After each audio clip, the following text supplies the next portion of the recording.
He had a leg injury on his left hind limb. We did have x-rays done, and unfortunately they found that he had multiple fractures on that left hind leg, and that one of the fracture sites was pretty infected. The orthopedic specialist recommended amputation. He did have an amputation done a few days ago.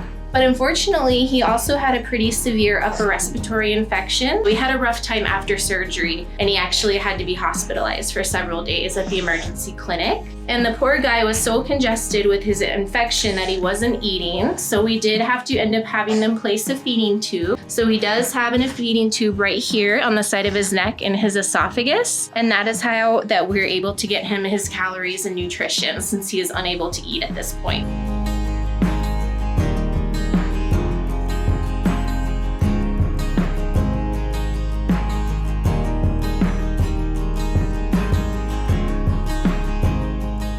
Spartacus is back for a recheck with us today. He's had that feeding tube placed for about 2 weeks. He stopped eating due to his severe upper respiratory infection. His eyes look so much better and his nose is improving, so we're on the road to recovery. He is also here today to get his sutures removed from his hind limb amputation. And it healed up great. He's healed really well and he's learning how to get around. We will pull the feeding tube today because he's been eating 2 cans of food per day, which is fantastic. His foster hasn't had to tube feed him in the past week. So we'll get that out of there so it doesn't bother him anymore.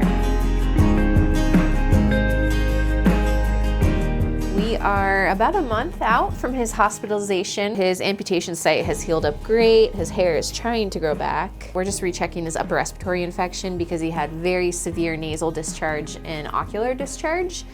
And they look so good. We can actually see your eyeballs.